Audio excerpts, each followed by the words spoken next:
Hi, everybody. Welcome back to Kvetching with Adam and Jarrod. This is a very special intro that we are recording for our following video podcast, which we recorded a number of days ago, featuring a very special guest from Colombia, whose name is Asaf Eyal. He has been in the news quite a bit. And we are recording this special intro because of some developments that have happened at Columbia University in the past few days. I'm going to turn the mic over to Adam, and he's going to talk about that for a couple of minutes. Development that has happened is that it was reported today that Columbia University has made the decision to suspend Students for Justice in Palestine and Jewish Voice for Peace from their campus activities for the remainder of this fall semester, which is, in my mind, and I think a lot of our minds, a very positive development.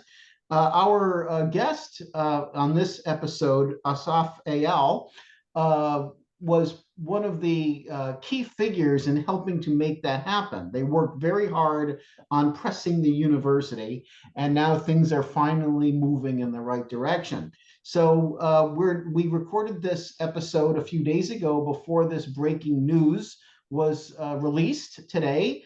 So that's why we're introducing our guest speaker this way. Now we'll start the episode. I just want to add one thing. Jewish Voice for Peace is a deeply anti-Semitic organization, deeply, perhaps even more so than Students for Justice in Palestine. But it's wonderful that they're being suspended alongside SJP, not just because they're anti-Semitic, but because they are a, quote, Jewish organization. So if anyone tries to blame the university for bias against the Palestinians, we could just say, hey, they suspended a Jewish organization too. What are you complaining about? So that's it for our intro. We are now going to turn the floor or the mic or the video or whatever you want to call it over to our main, the main portion. The feature presentation. Our feature presentation. Hi, everybody. Welcome back to Kvetching with Adam and Jarrod, now a technologically advancing Jewish production, and we are going to continue advancing. We might even have some sort of theme song at some point in the near future, so that's reason enough to come back. We have a very special guest tonight, but just to briefly introduce ourselves before we turn the floor over to him. I'm Jarrod Tani. I teach Jewish history at the University of North Carolina, Wilmington. And I'm Adam Fuller. I teach political science and Jewish studies at Youngstown State University in Ohio. And our guest? Hi, my name is Asaf. I am a licensed master social worker. I'm ashamed to say I graduated from Columbia University in 2017. I am a shelter director in a large families shelter in Brooklyn. I work in New York. Ever since I came here 10 years ago, I've been working with the homeless population. And nowadays I work with a lot of asylum seekers as well. So listen to that, listeners, we are watchers. We have someone in the real world doing very important work to help solve the social ills of society. He's just not some academic like us sitting here scratching our heads, pretending to do something important. So, that in and of itself is important. Asaf had a relatively high profile incident at Columbia this week, and we're going to let him talk about it, or it's probably been more than a week already, right? Yeah, it's been about 2 weeks now. Okay. And there was another even more high profile incident at Columbia with that professor who released the video. Right. David Dye. What's his name? Shai David Dye. And we're apparently too much of a low budget production for him to appear on our podcast as our last request. But thank you, Asaf, for being here with us. And we're now going to turn the floor over to you. Talk about yourself, whatever you think is important to your story, and then tell us your story, and then tell us what's going on in Columbia, because this is one of the schools that's getting more press than any other at this point. That's right. Okay, so about 2 weeks ago, I'll take it even further away. 3 weeks ago, I went to be part of an Israeli Jewish gathering at Columbia. It was a few days, maybe a week after October 7th. There was a gathering, a very quiet, just, people standing with flags, with posters of those who were kidnapped or murdered. And we just stood there on the lawn and very quietly And on the other side of that same lawn, there was a big gathering of about 500. At the time, it looked like a pro-Palestinian crowd, but very, very soon after, I realized was a pro-Hamas crowd. About 500 people that came there to celebrate death, to celebrate what happened in front of us, chanting all those horrible chants we all are very familiar with right now. But back then, it seems like years away now. But back then, it was really shocking and all new to me. Mhm. I was not prepared to see that kind of rhetoric in Colombia. Mhm. I was very surprised, and I went close to them to make sure I'm seeing and listening what I am thinking I'm listening. And they were really chanting for the destruction of the state of Israel, killing of the Jews. What words did they actually use to describe that? Because we've been carefully unpacking their vocabulary. And I wrote a whole op-ed 3 years ago, what Palestine will be free from the river to the sea actually means. And, I've argued that it does mean genocide, but other people have argued otherwise. So what made this pro-Hamas? What was the transformative aspect? What were they saying specifically? So first, I would say that same slogan you just mentioned many times, both in Arabic and in English. I understand some Arabic. We all do. Most of us in Israel. I'm from Israel.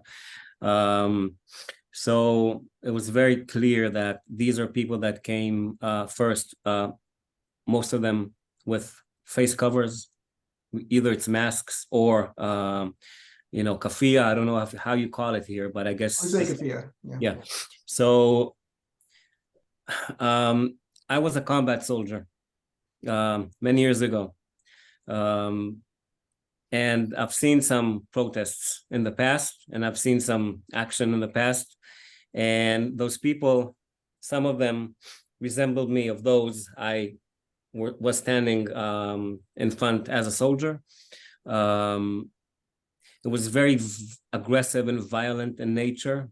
It was also, in a way, very trying to mock us and they really expressed joy and laughter and fun at us when we were just standing there very quietly, just holding, the posters. Were these mostly students, or did you see faculty among them? I could not identify faculty. I don't know. Basically, you can't really identify anyone because they're so afraid they would cover their face. Mm-hmm. So a lot of very young people, most of them are not, I don't think they are from the Middle East at all.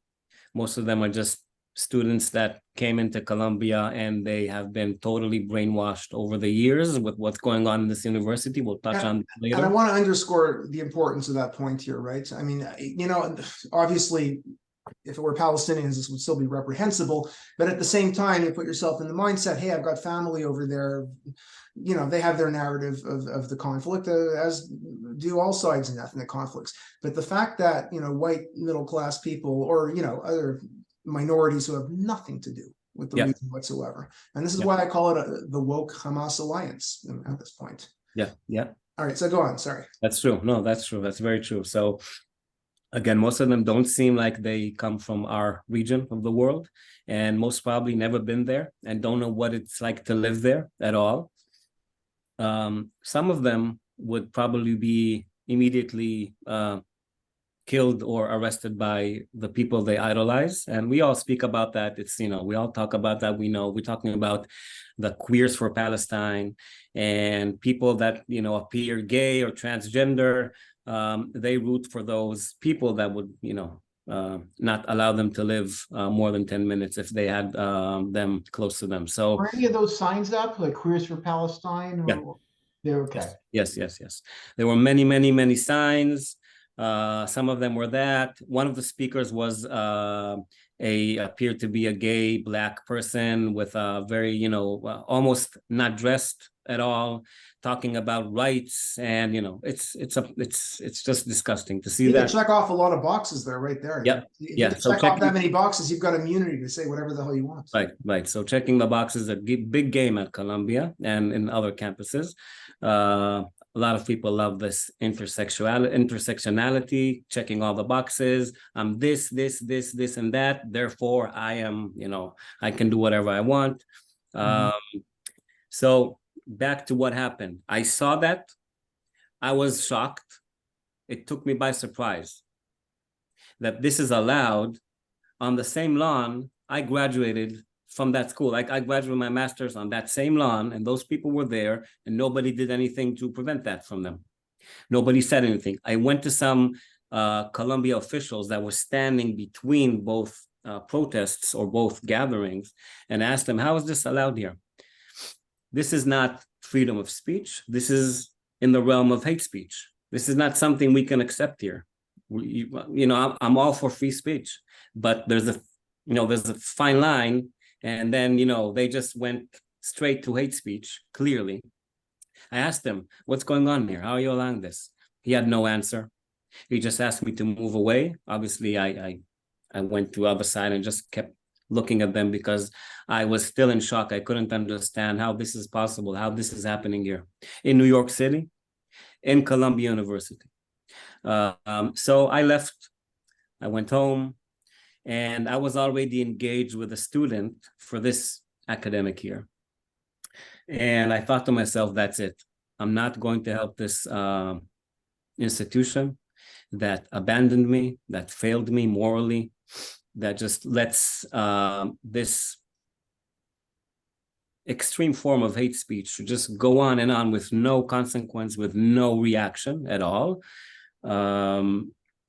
And the next day, I sent a letter to the department, to the School of Social Work and the Department of Fieldwork, announcing I'm stopping my collaboration. I'm not going to help this school anymore while they allow. And this letter was also, I published it in Facebook, and it really went viral.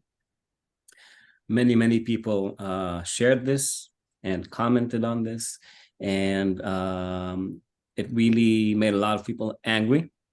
And on the other hand, made a lot of people proud in what I did. Some of them took it as I did it for them. I did not think it would reach that level of so many people talking about this, and it went all over the world. I got comments from people from New Zealand, Australia, Argentina, England, all over the United States, obviously Israel. So it made a lot of people proud. I'm happy I was able to give this type of service to Israelis, to Jews, and also to non-Jews. So I decided to cut ties with this school immediately, and I stopped. I know it could be a problem moving forward for me if I ever plan to continue. I did have plans to go and do my PhD at Columbia and also be a lecturer at Columbia. That was part of my plan. I don't think it's going to happen anymore, and I don't care. It was a very clear and easy choice to make, and I did it. And I'm 100% behind it with no regret. Well, with free speech in the United States, it is hard to shut down rallies on university campuses.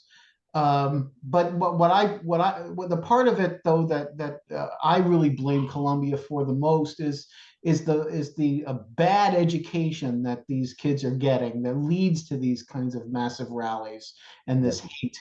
What is going on there? You have people, just for starters, you have people like Joseph Massad writing op-eds in the Electronic Intifada, calling what Hamas did a very exhilarating proud moment. It's well within bounds. He's just one faculty member at Columbia. Obviously, this is a much bigger problem than Massad, whatever. Of course. Yeah. Yeah. Can you speak about that? Like, what's the climate? Well, how does this happen at Columbia? Okay, so let me read you the mission statement of the School of Social Work. I'm going to read you a little bit of it. I'm not going to read it all, but I'm just going to read like the beginning of the first paragraph. And you tell me, just listen to it, and you'll realize how off they are from what is needed in the social work world. So the mission of the Columbia School of Social Work is to interrogate racism and other systems of oppression standing in the way of social equity and justice, and to foster social work education, practice, and research. So I'm going to stop here. So we begin the mission statement of the School of Social Work with words, with those words they really love to use: oppression and racism. And I think it's far from what equity is a very important one in there that you can't forget about, right? Yeah, I'm not saying, but I would not start a mission statement of a School of Social Work like that. Oh yeah. No. I think they are drifting to places that they should not be in, and it's this is a process of years. It's not just obviously from October 7 or shortly before. When I went to school there in 2015, on day one, they talked about the oppressor and the oppressed. Mm-hmm. And they really tried hard to make me believe that I am an oppressor. Because I was a combat soldier in the Israeli army, very proudly, and I'm very proud of that, because I know the Israeli army is never targeting civilians. And obviously, what happens in that school and other schools is quite the opposite. They try to they clearly indoctrinate young people to fall into these lines of to see the world in a very narrow lens of black and white. White is bad, white is oppressor, black is oppressed. There's nothing in the middle. Mm-hmm. It's either you're this or that. And if you're an oppressor, you better come full circle and support the oppressed and go after where you come from. Mm-hmm. And this is not only me reporting that, but this was I had a very strong sense of that when I began. Obviously, I was not that young when I started my studies there, so it didn't work for them. But it does work for them, influencing a lot of young minds, and it's a big problem, because those young minds are those we see in campuses, completely lost. They don't know what they're talking about. They don't know, for example, they think that there's no Black Jews. There's no such thing. They think that Black Jews are not allowed, if at all. They cannot live in Israel. There's no such thing. So before I moved to New York, I used to work with an Ethiopian Jewish community, with youth at risk and families at risk from that community. Tens and tens of thousands of Ethiopian Jews. You know that, both of you, of course, you know. And it's just ridiculous what people have in their minds here. It's just insane. And this comes from those schools, either directly or indirectly, but the whole atmosphere transfers those young minds into becoming that. And then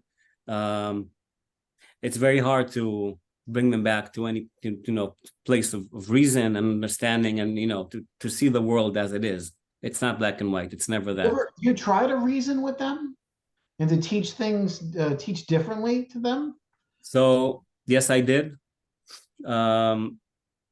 I always advocated and spoke about my position, my point of view, where I come from.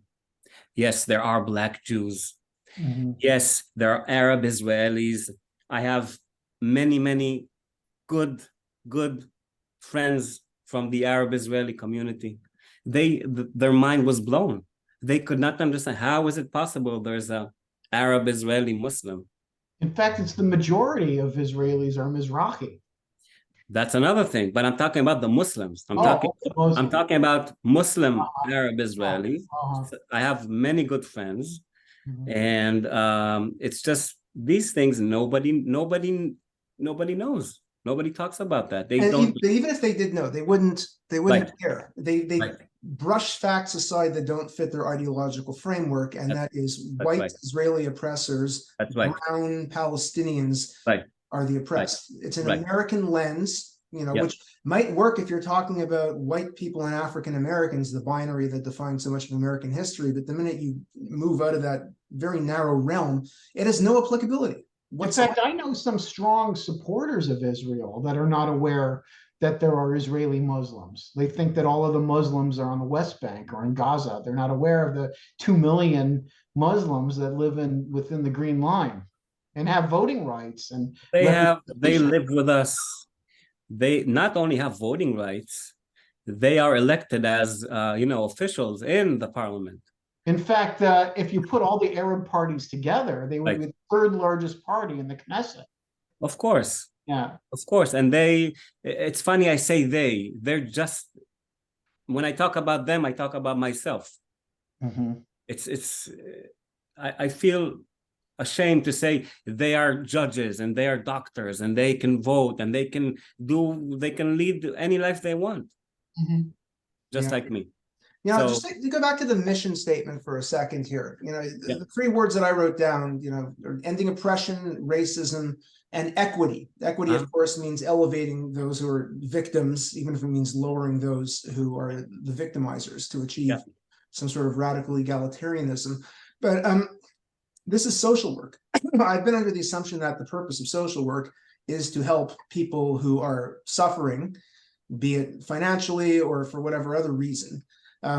Irrespective of their skin color, their origin, their gender, their race, anything.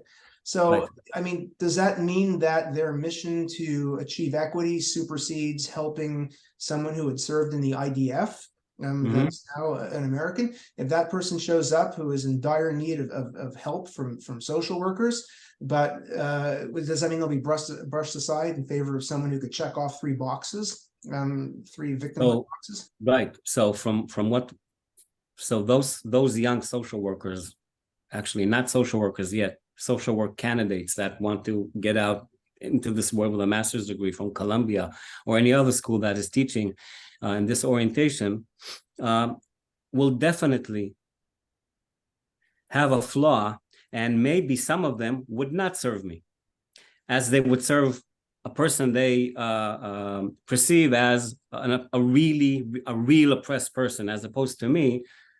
To them, I look white. I'm not white. I look white. Okay.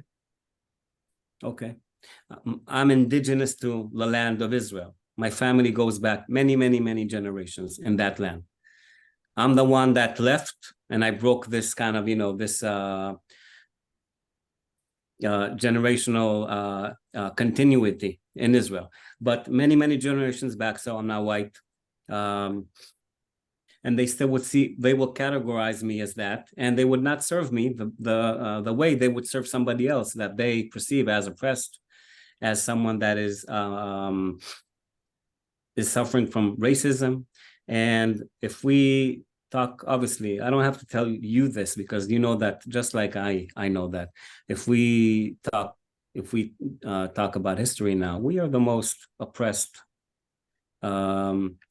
racism suffering group of all time, probably.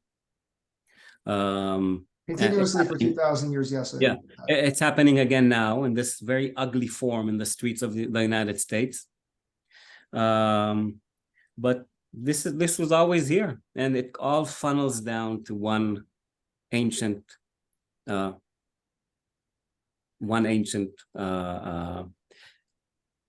thing that is called Jew hate. That's all. At the end, we're talking about Jew hatred, and we need to end this. We need to fight this.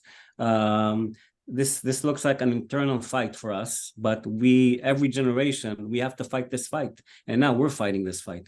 So it all comes down to that. This is how I see it.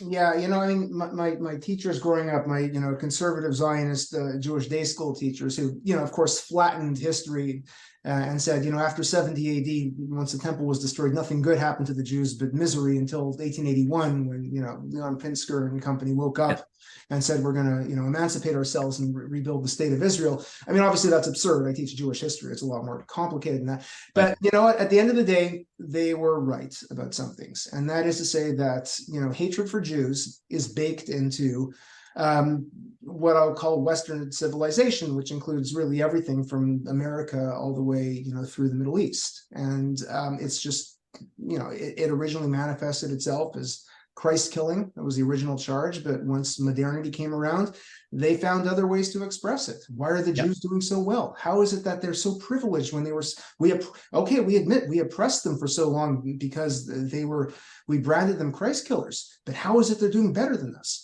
There must be some sort of Jewish conspiracy going on. It's the only way to explain this. And then you eventually arrive at Nazism, or a variation that the Soviet Union practiced, which is more similar to American anti-Semitism, guised as it is as anti-Zionism, right?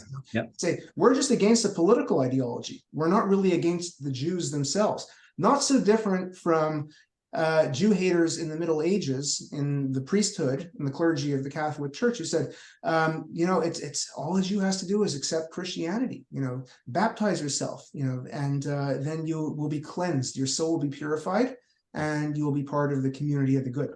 That's what a lot of the woke claim today. Renounce it. Admit your guilt. Do your auto de fe in public, and you will be. We have quite a few of those. You see. Oh, absolutely, yeah. But they're delusional. At the end of the day, they will still be persecuted. I mean, that's what happened in Spain. That's what they say to whites, though. That's the anti-racism idea, that you can't be against racism unless you're actually an anti-racist. Yeah. Now, granted, that narrative is entirely flawed. That framework is completely flawed. But at the end of the day, yes, white Europeans did go out and colonize the world for several hundred years. What did the Jews do? We didn't do anything. We were the victims. But we are colonizers, as they say, everywhere. Yeah. And it starts in Columbia. It starts in Yale. It starts in Stanford. It starts in Harvard. It starts there, those young people, and we're colonizers. But it's so simple to refute that. It's just mind blowing that how can you colonize your own? How can you be colonizing your land? They rewrite history and remove us from the narrative. Which is what the Soviet Union did to the Jews too after World War II. So it's been done before, multiple times. But again, I find it very disturbing that this language is coming out of social work. What happens if it spills over into the School of Medicine, and then doctors start to adopt this intersectionalist social justice framework for deciding who is worthy of treatment and who is not worthy of treatment? That'll have dire consequences and will lead to the death of Jews or white people, according to this framework, right? So what if they say, well, I'm going to treat the African Americans first because they've been victimized for so long. Now, granted, yes, white supremacy, did this to African Americans. I'm not going to disagree with that, but the antidote to this is not to, flip it around to elevate the people who have been victimized historically and give them priority over everything else, especially when the Jews are being excluded here and we've been victimized historically. And it's so utterly illogical in every respect. Unethical. At the end of the day, it's a very unethical approach. Very much so. It is reverse racism, if you want to call it that. I won't even call it reverse racism. It's racism, right? It's just your racism. And again, it all comes down to the fact that they just, hate the Jews. And it's very evident, and it's very sad to say that, but it just appears again and again and again and again. Will appear again later. I don't know when, but it's happening now in high volumes, and we have to again take a stand and fight it. And my friends are fighting a real war in Israel right now, and I'm fighting this war here, and I'm going to go anywhere I need to fight this war. And this is what I'm doing right now, and I'll keep doing this anyway and anywhere I can to join the ranks of people that are fighting for what's right. And this is a very just war here we're doing. Well, that's good. And, it's sad, but it's great that there are more and more people waking up to this who were oblivious to it before. Even some people on the left who are not hardcore leftists, especially in the Jewish studies universe, they're starting to realize that, okay, maybe we should have not given all these people on the far left a pass all this time. Because as you might know, Adam and I founded the Jewish Studies Zionist Network because of campus anti-Semitism and the fact that so many people in Jewish studies were going along with it, because they know that the ticket of admission to social justice circles is to be an anti-Zionist. And they think, oh, they don't really hate Jews, we'll show our ideological purity and they'll let us in. Which is disgusting in and of itself, because they're forgetting about their fellow Jewish brothers and sisters and non-binary people who might want to express some sort of solidarity with the state of Israel, or at the very least, not be subjected to a litmus test as to whether they support Israel or not.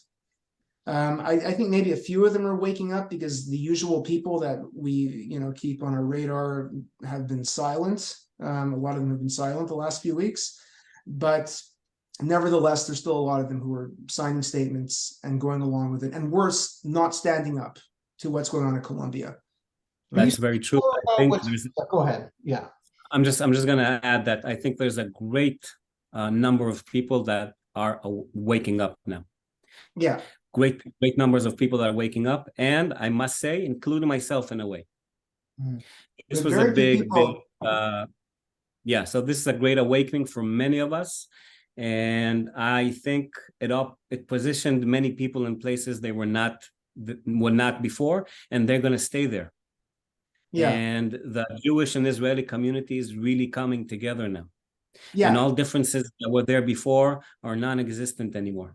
There was a major disconnect between academia and the community, and Adam and I have tried with our network to bridge the gap. And we have far more fans in the national Jewish community than we do in academia itself. And again, the problem with academia is with these people in Jewish studies, they know that if they start to speak out against the left, they will be ostracized. And, they're so obsessed with careerism, not everyone's willing to be as bold.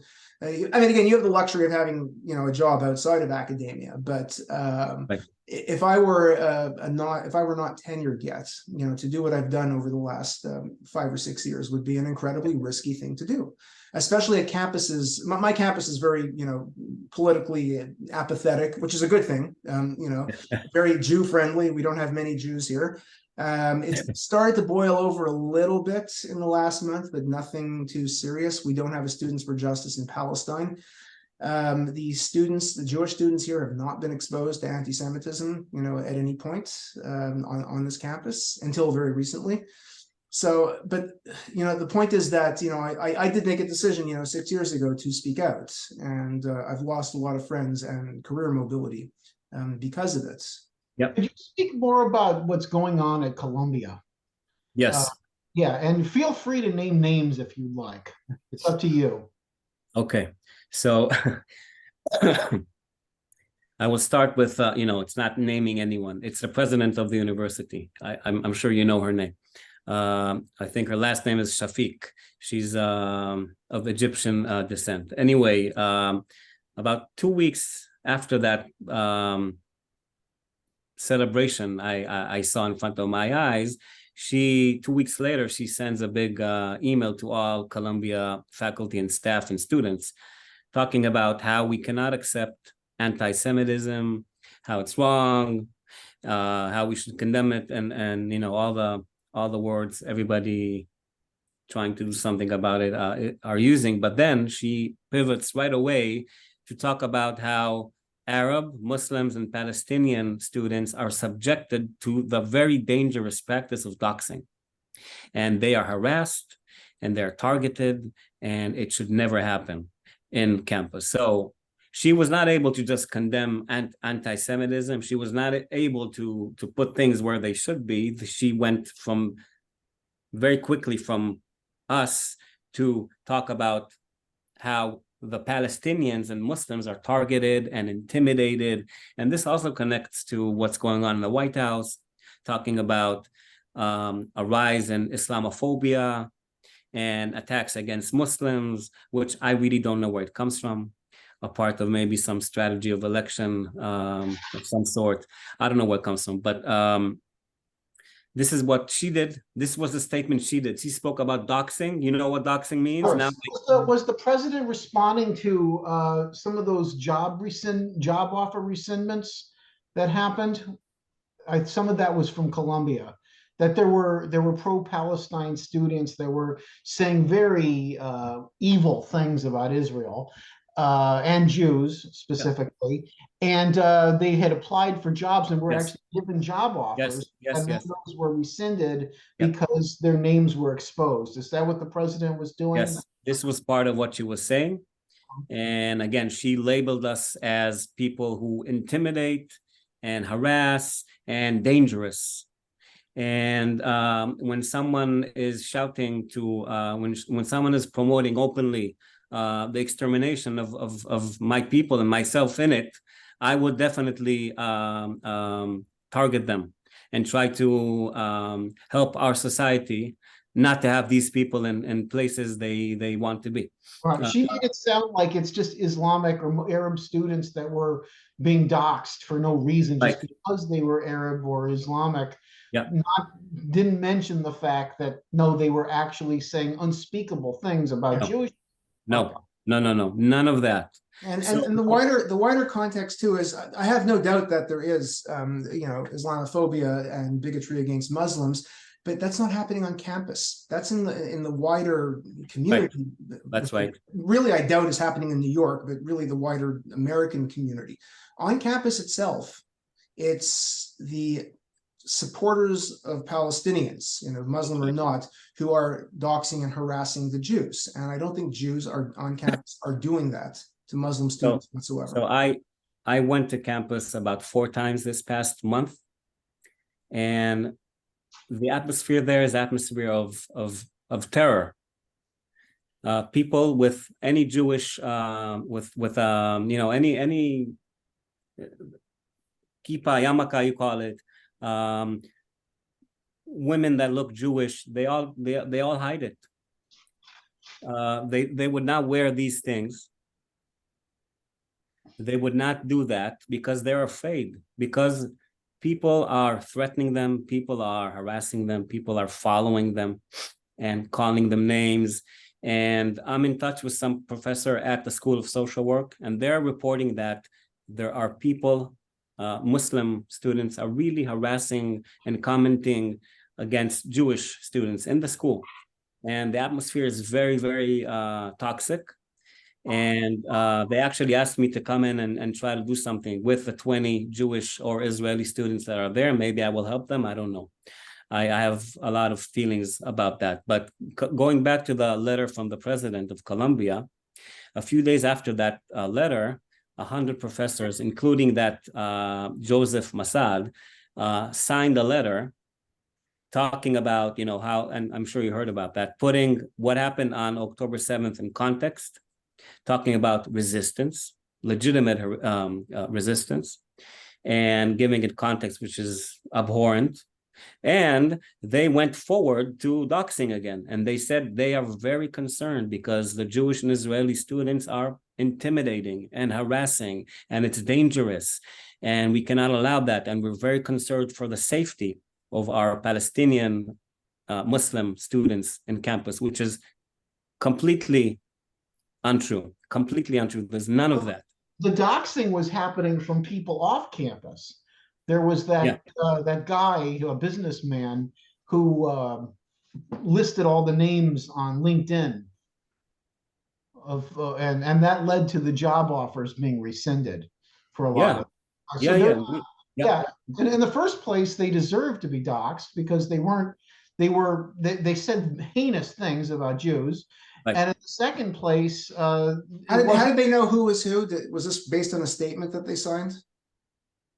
What statement? The ones they chose to dox, how did they select the individuals they chose to dox?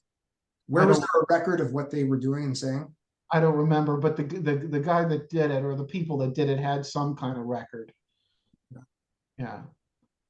So yeah, people are, as you said, are just openly and freely saying things that are clear hate speech. Imagine, and they're covering their faces, right? Imagine I come into campus with a KKK cape, on my head and everything. And I start, I talk that talk. What would happen with me? What do you think? Would it be freedom of speech? Would they put it in context? Never. If I would come into campus and talk about a transgender protest against a transgender man to woman competing in women's sports, if I would do that, what would happen? Would this be categorized as hate speech? 100%. Yes, and you'd be doxxed on Twitter and doxxed like crazy. Yeah. And kicked out of campus if I was a student, kicked out immediately.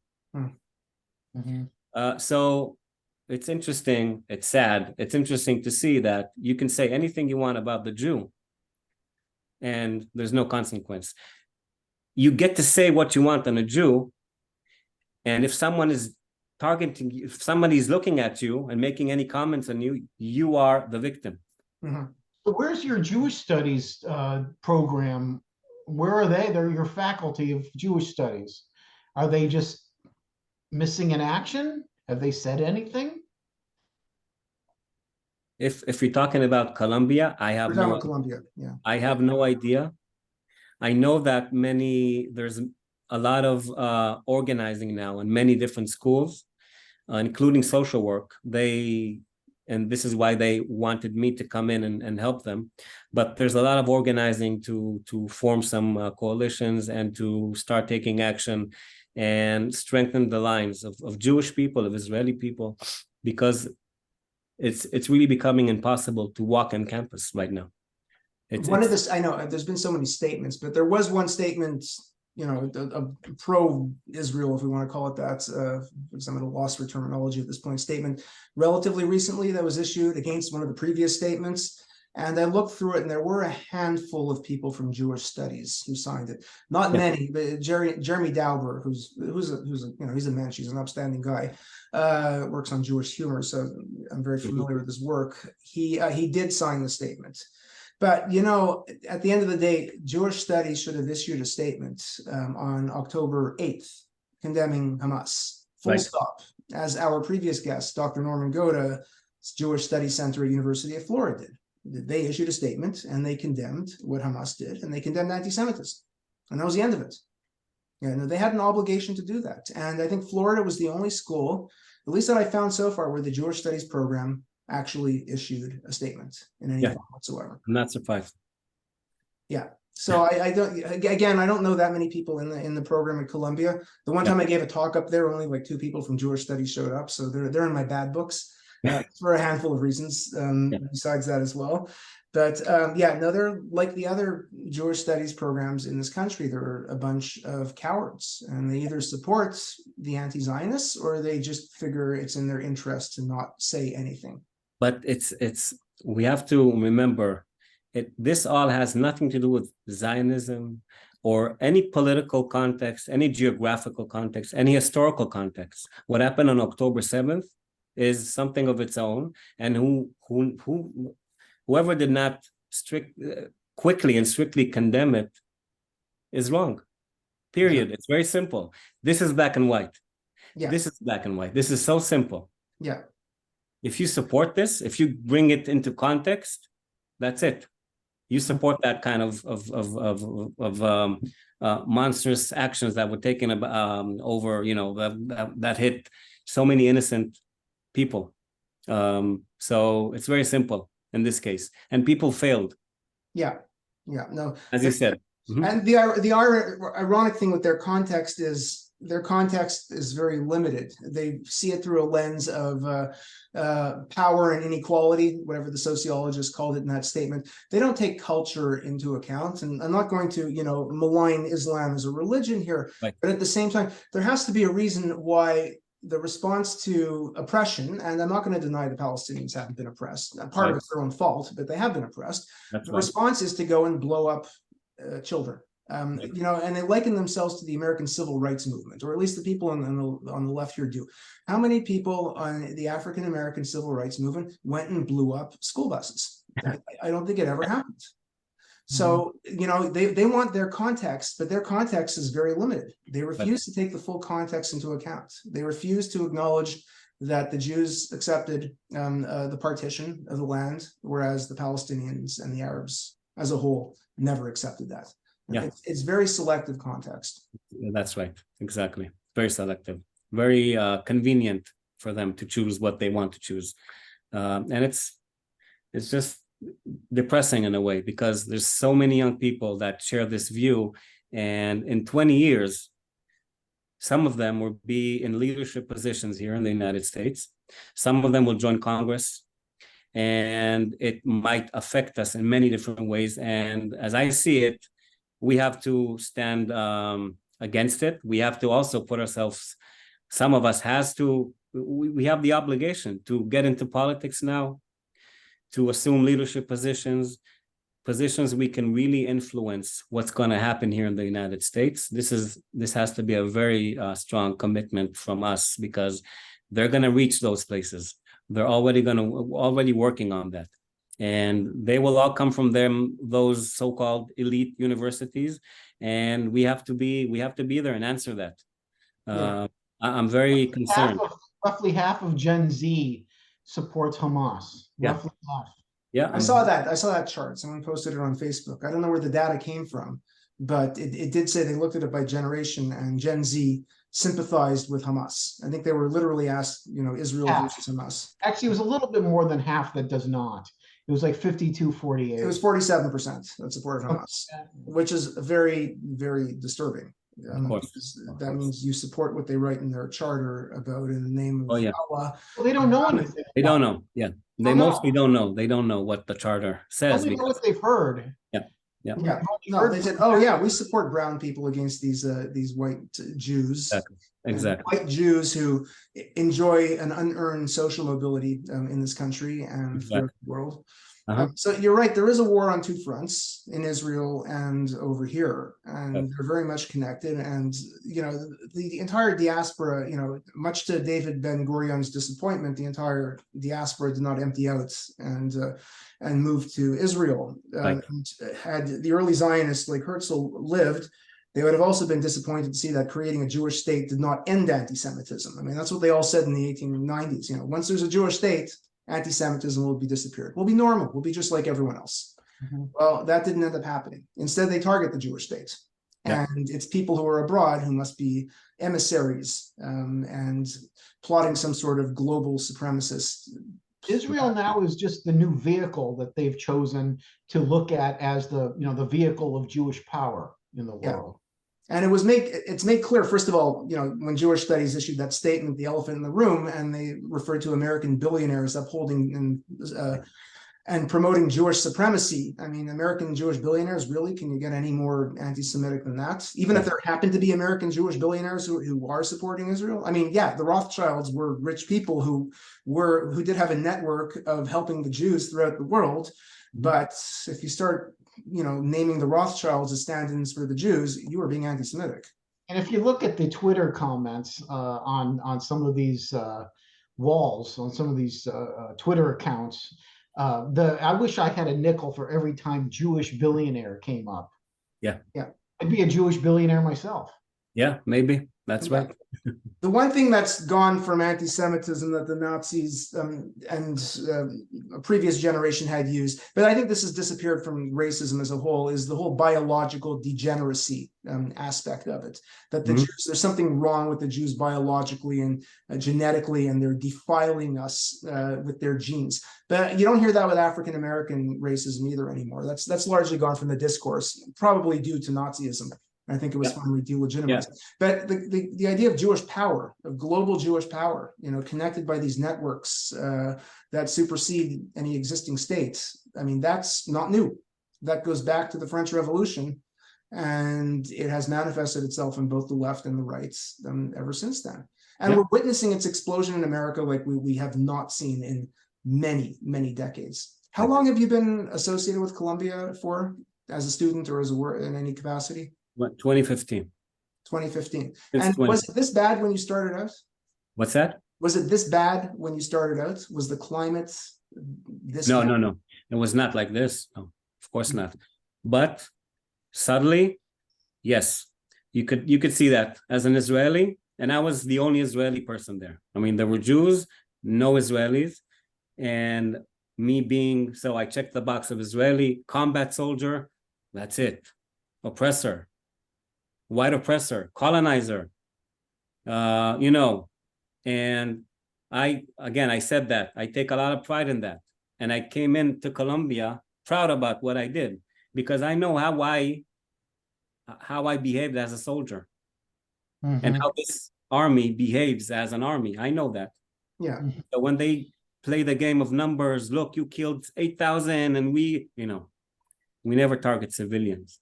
Yeah. We never do that. This is their goal. They do that, but this is, we can't talk about that more because everybody's talking about that. It's very obvious. But when I came into Colombia, I came in with a flag. Hey, I'm from Israel. I was a combat soldier, but right away I was the oppressor, the colonizer, the bad white person that came to this indigenous land. Everything was beautiful there, and then the Jews came and destroyed it.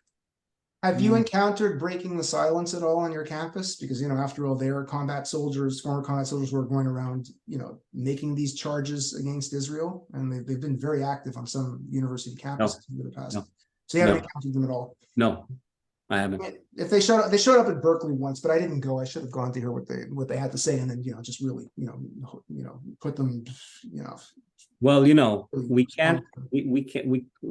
can't overlook instances of wrongdoing in the army. I'm not saying. Of course, yeah, no, that goes. And sometimes things happen. I witnessed sometimes things happen, but never coming into a home and just killing everybody, burning everybody, and beheading people. Never. And they also do investigations whenever of course, a soldier abuses his power and does something unethical. The IDF has a command structure that investigates these incidents and holds these people accountable. Of course. Yeah. 100%. I mean, it's possible they drag their feet with that, but that's normal. I mean, every state does that with their military. Yeah. There's nothing uniquely evil about Israel. This is an ethnic conflict between two people, right? And if you want to find instances of wrongdoing on the Israeli side, you can find them. You just have to go out and look for them. They're there, but to argue that represents the entire picture is just absurd. Yeah. Exactly. So when did the change happen? 2015, things were more or less okay. Was there a key moment? Well, I spent 2 years there, and then I instructed students. I went to a long course to receive this, receive the certificate so I can really be a fieldwork instructor. It was always a sentiment. You always see, for example, when you saw exhibitions on the walls of the social work school, it would always represent these themes. Mm-hmm. Always. Yeah. And you would see suffering and oppressed and Gaza and, never anything else than that. But obviously what's happening now, it's just on such a large scale and so openly happening in front of our eyes. I was shocked, but now I'm not shocked anymore. I just see it everywhere. So it was relatively quiet in these terms, but I always heard I'm the oppressor, I'm the colonizer, I'm the white man. I probably checked all the wrong boxes, while everybody around me checked all the great boxes. And they were far, far more, far better than I am in every level, even though they were so young and had zero experience in life, not to mention work. And I came and I told them, you can't get out of the school and assume you're going to be therapists because you know nothing about life. You have no idea. And they were very upset with me when I said that. But, it's ridiculous. They're producing people that will go out to the world knowing nothing about life. And this, as a field instructor, I was trying to bring them some of that, but I can just hope it helped a group of students. Good, that's great. Yep. No, on racial and ethnic classification forms, I always check off other and write Jew in there, unless they're financial related forms, and then for obvious reasons, I don't want to put myself down as a Jew. But no, it's interesting how lumping us, for the white supremacists, we're not white and therefore we're evil. For the left, we are white and we are too white. And they almost imply that we're sort of imposters, and then therefore we are a problem, right? I mean, it's incredible how it's able to work, both ways. And that's simply because Jews are different. You can't fit us into your little classification system, which is all political bullshit anyway. Right? We don't fit into a box. Not everyone fits into a box perfectly, and that's fine. I mean, that's the way it should be. Colombia has always had a history of student protests that have gotten out of hand. I mean, this is nothing new with Colombia. It goes back to the 1960s when they actually had a massive protest in which they broke into the administrative buildings and completely trashed the president's office. Adam's a conservative, I should say, and he would have probably voted for Nixon, but we won't go there. But anyway, continue. I don't know what your relevance is with that. What are you talking about? Well, you're just describing the 60s in such a... okay, yeah. And so, Lionel Trilling is down there with Daniel Bell trying to reason with them, with the students that are protesting, getting nowhere. The faculty and the administration lost all ability to control the students or have any kind of authority with the students. At that time, it was a breakdown in authority. Now it's not a breakdown in authority. Now the students and the authority are kind of working together on the same side. It's phenomenal how times have changed in that direction. That's very true. They're so closely working together now. They're coordinated. It looks like somebody's coordinating this partnership between those people that celebrate our death and the institution and the faculty and the president and all those professors that are still working there. Yeah. Today. It's becoming institutionalized through DEI and things like that. And even saying I oppose DEI in public can get you in trouble at this point, which is absurd, right? I mean, it's just our latest system of trying to decide what fairness is, and some people might have an issue with it. We are allowed to criticize that. I mean, against DEI, you have to be a racist. That's what the equation is. It is, exactly. Yeah. Whereas DEI is in and of itself racism, because you are classifying people. You're classifying their value based on the extent to which the community they allegedly belong to has been victimized throughout history. Then if that's the case, and I say, hey, my ancestors were attacked in the Crusades, I mean, isn't that good enough? Can't I say that? Yeah. I had maybe third or fourth cousins who I've never heard of who died in the Holocaust. Isn't that good enough? So no, it's really sad and it's absurd. And at the end of the day, it's just a new discourse. It's a new language to express Jew hatred. That's right. Yeah. 100%. And I hope more and more people are coming to realize that. And so the question is, how do we go forward? What do we do to fight back? What are you going to do to fight back? Me sitting here with you is fighting back. Good. Hopefully our viewers will reach the multiple hundreds at some point, and we will have an impact. If 10 people watches this, and 3 out of those 10 think differently than they thought, that's it. That's a battle won. So this is what I'm doing now, and I'm not assuming I'm going to be talking to a million people, viewers, in some big cable network right now. Maybe it will happen in the future. But the other guy from Colombia is getting that audience, so that they don't have room for both of you. Okay, I don't mind that. He's a great guy. Talk to him. It's great, as long as he's doing what is needed. I think he does that, so that's great. Yeah. But every person we can reach and talk to and help understand this very simple equation. That's a win. That's a win in this battle. So it requires persistence, and it requires us to work hard, and we all are busy, and this is definitely a second job right now. I have 4 children, I have a full life, and I make room for this now. And I've been flooded since I sent my letter of separation. I've been flooded with many people asking me to talk and to meet with, and I'm doing my best. And again, anything we can do, every little win is great, and it all comes up together to something big. And we're outnumbered, and they're far much more than us, and they get their ammunition from TikTok and from Instagram, and it burns like, it burns and it goes through like wildfire, and it's very hard to extinguish. But we have to do the best, and we have to also come to this with a lens of we are allowed to attack. We don't have to always defend. We don't have always to apologize and be sorry. We can surely attack right now. That's what we're doing. We're attacking on many different places. And we should be on the attack right now. Just like our brothers and sisters in Israel right now attacking, we should come and attack as well. Everything should be in the legal realm, of course, and nothing like that. But attacking, meaning we should help people realize they should never donate and help those institutions right now.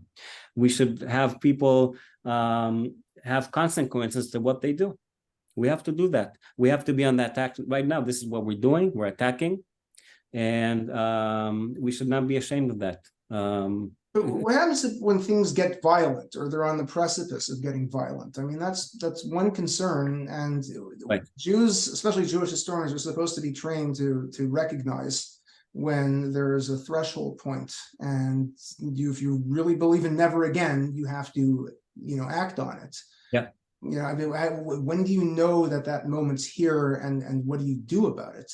Especially when it's like institutional power and perhaps political power, if and when the Democratic Party gets taken over by the squad, who will have no trouble rounding us up and throwing us into a camp. I'm very convinced of that. How do we? At what point? There has to be a point where we say, okay, this is about to happen. The Democratic Party has also made it clear that they're going to support the squad's reelection against primary challengers. Hakeem Jeffrey said that the Democrats are going to stick together. We support everyone in our party. That's partisan politics. So, I mean, the mainstream Republicans support the whack jobs in their parties too. I mean, it's right, but they're concerned about winning elections. That's what they're concerned about. Right. Yeah, but this is not going to help our cause, though. Of course not. It won't help our cause at all. And that's another problem. I mean, the two-party system in the United States is in and of itself a problem. I mean, obviously Israel's not like that. Even Canada, where I'm from, is not like that. Yeah. Right. There are other parties that can have a decisive influence on election outcomes, but here you don't. And I'm a liberal, and Adam's a conservative. When the Democrats get taken over by the radicals, I will have to start voting for a party whose domestic agenda I don't agree with. But again, at the end of the day, it's never again, and I'm going to support whatever's in the interests of the Jews. I have to. That's right. This is exactly what I'm going to do. Yeah. Exactly. Yeah, no, they're making the situation, and we have to do it. Yep. Just again with the fighting back and speaking out. Again, I always think of the Warsaw Ghetto. Obviously, you're familiar with the Warsaw Ghetto Uprising. I mean, the Israelis are, that's baked into their consciousness. Are you familiar with the historian Emanuel Ringelblum? Who No. He was a historian, really good Polish Jewish historian who couldn't get a real job in Poland because he was a Jew, and he ended up in the Warsaw Ghetto. And he decided to archive everything, document everything that happened, document the entire history of Polish Jewish history, because he understood that was the end of it. They were all going to die. He knew that was going to happen, and they were not getting out. So he created this massive archive. They organized, kept it very secret. They had a secret mission to get it outside of the walls and bury it. It was found several years later. One of it still hasn't been found to this day, but incredible documentation of what's going on. And he said, this is a form of resistance. I am resisting. And, I agree with this, but then, Mordechai Anilovich, had a big problem with this. I think he knew about it, and he said, this isn't resistance. Right. You're going to end up dead like everyone else. Yeah. That said, Mordechai Anilovich ended up dead as well. But, the whole question of resistance, at some point, if things are going to get violent, I mean, a decision, has to be made. Unless you pick up and move to Israel, which is why Israel was founded in many respects. That's right. That's right. And many people are urging me and us, my family, to come back right now because they see what's going on here. I personally do not feel unsafe here in New York. I feel very safe. I think it's one of the safest places for Jews in the world. It's New York. I mean, for a Jew to feel unsafe in New York, we've got a big problem. Right. So this is a city I love. I'm not leaving, and I feel very safe here. And I don't see this becoming violent here. I mean, on the protest level, because at the end of the day, you see very young women screaming and chanting, and maybe in an intimidating way. And some people definitely can feel it's scary or intimidating. I don't, but I don't think it will come to the level where there's going to be widespread violence here, because again, it's New York, and New York is never going to let this happen here. Yeah, and if they have institutional power, which, I mean, they've taken over academia, and if they have political power, they don't need violence, right? They can easily, put the Jews in their place. I don't think there's going to be a Holocaust here. I think what happened in Nazi Germany is unique. That's not the way anti-Semitism usually. Although there is a lot of violence against the Hasidic community in Brooklyn. Oh, absolutely. No, there's always going to be, targeted violence against identifiable Jews. That's never going to disappear. There'll always be synagogue shootings. I mean, that's going to happen, sporadically. Yes. But in the interwar era, I mean, they found ways to target Jews and ensure that their social mobility was limited. They instituted quotas in the university system. Columbia was 40% Jewish in 1920. It was well below 20% within a decade from there. Even Harvard was 20% Jewish in 1920, which is insane if you think about it. I mean, an Ivy League school like that.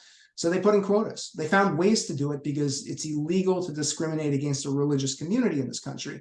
You can discriminate against a race, but we are classified as a religion and not a race. So they will find ways institutionally to discriminate against us when they decide to do so. And how we address that is a major problem. Right now, we're working on getting donors aware of the situation and convincing them to pull their money out of all the universities that are a problem and find Jewish-friendly universities. Yeah, they're already doing it. And also, I don't know if you're aware, but many law firms are coming together to make sure they do not hire people that come from these ranks. And it's going to spread. This is part of the attacking methods. This is part of attacking the problem. And not just react to what's going on. We're taking action, and in many different realms, and this is one of them. And we are going to hurt them where it hurts most. And this is happening right now, and I don't think it's going to stop, because we really reached this point where things are very clear. The veil is down. You can clearly understand who is an enemy and who's a friend. It's very simple to see it now. And I also talk about the personal level. I lost some friends of many years here. Yeah. And I'm sure many of us had the same experience. People just cut ties because we are Israelis and never even bothered to ask us, how are we feeling? How is your family in Israel? Is everybody safe? Friends of years here. Yeah. Nothing. No, not even any word of anything, just disappeared. And we know it's very clear, and we move forward with this knowledge, this understanding.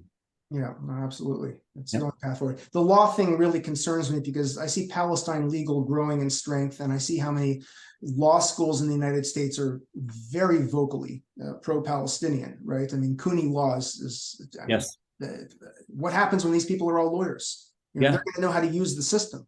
That's a big concern. A big concern. Yes. Yeah. And they probably realize that, hey, the Jews, were very good at law for so long, and that worked to their advantage. Maybe we need to really, train ourselves to be just like them in that sense. Yeah. I don't know. Well, we're nearing the hour mark, so we probably should halt the conversation just to get in our little few minute tweet of the week. I just want, before you go to that, please, go ahead. I want 1 minute.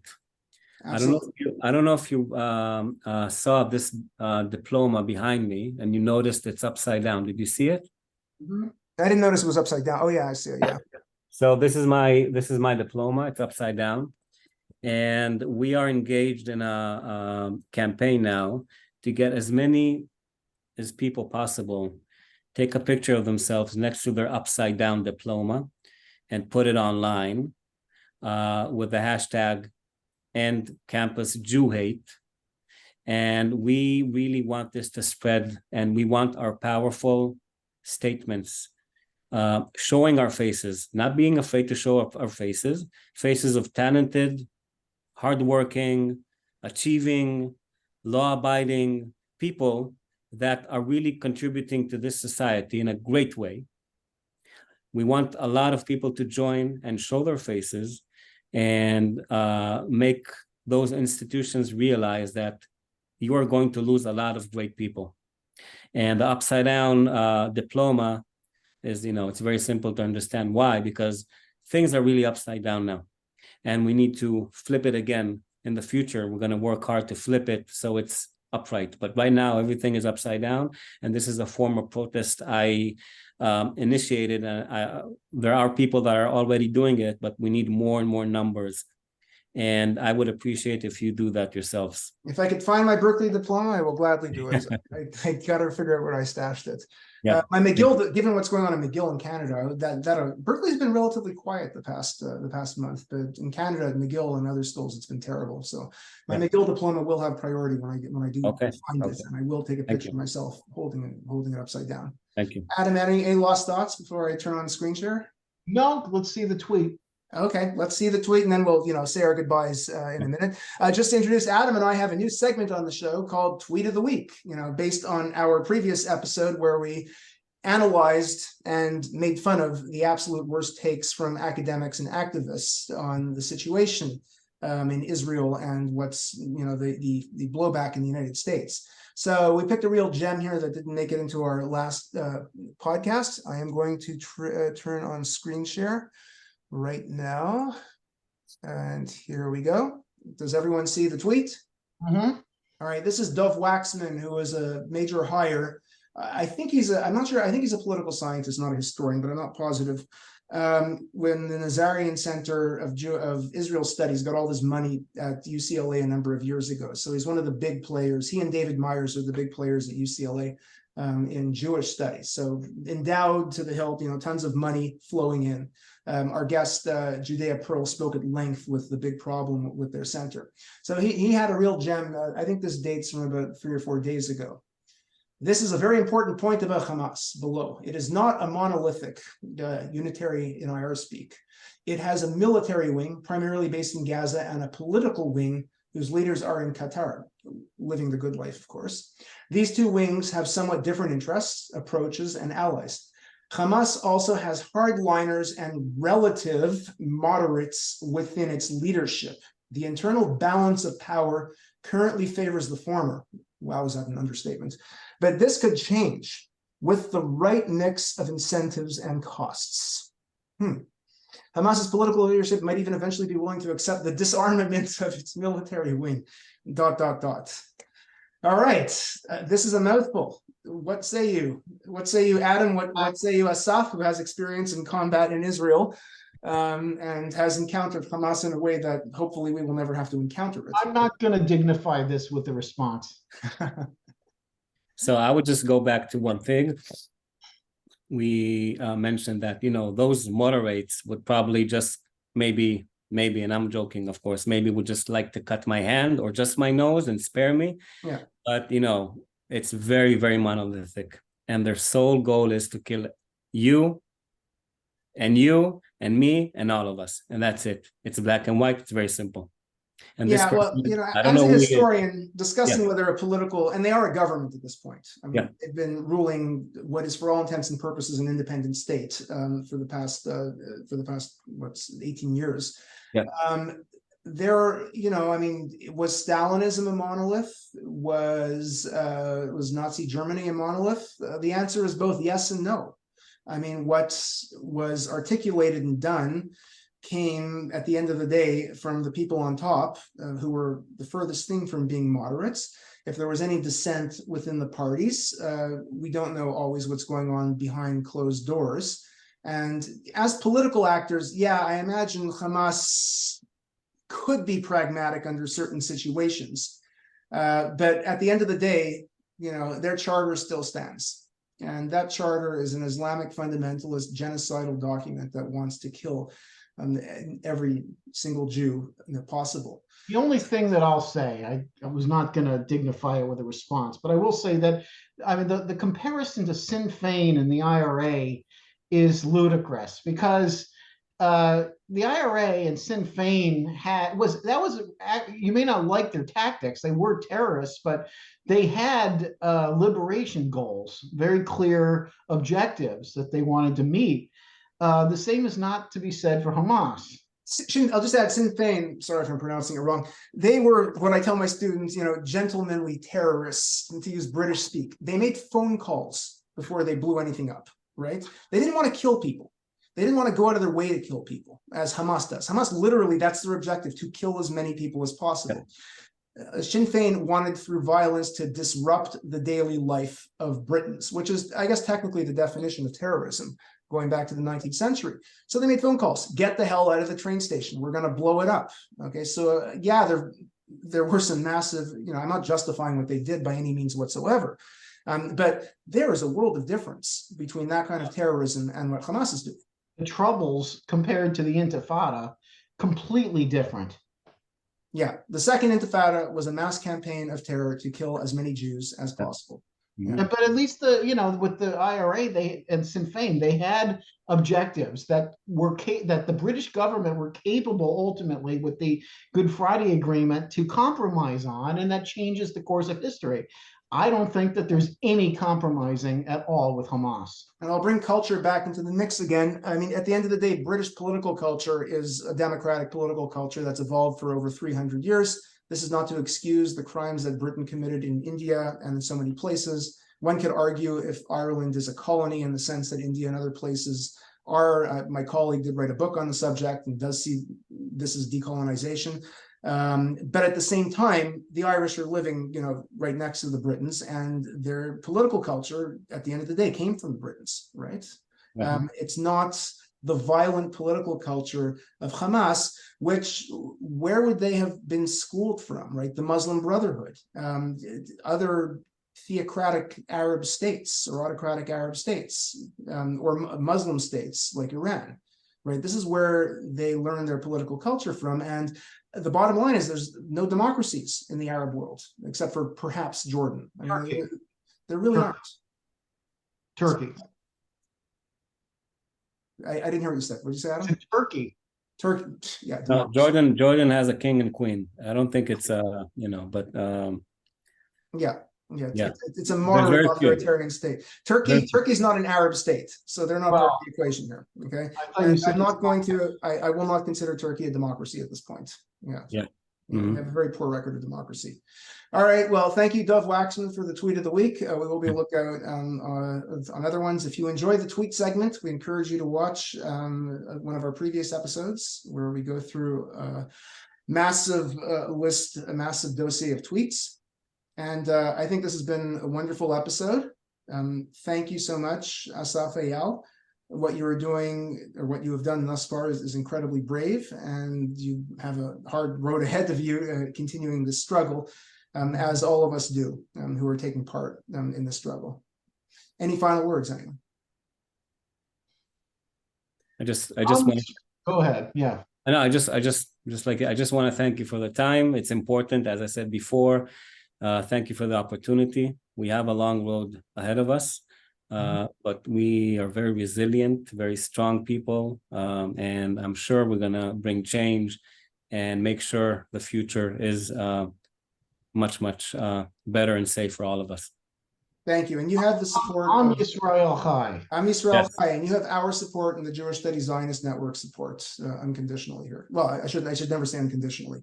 Assuming you stay on the track that you were on. Yes. So thank you very much. Thank you. Jarrod, Adam, and Asaf signing off. Thank you.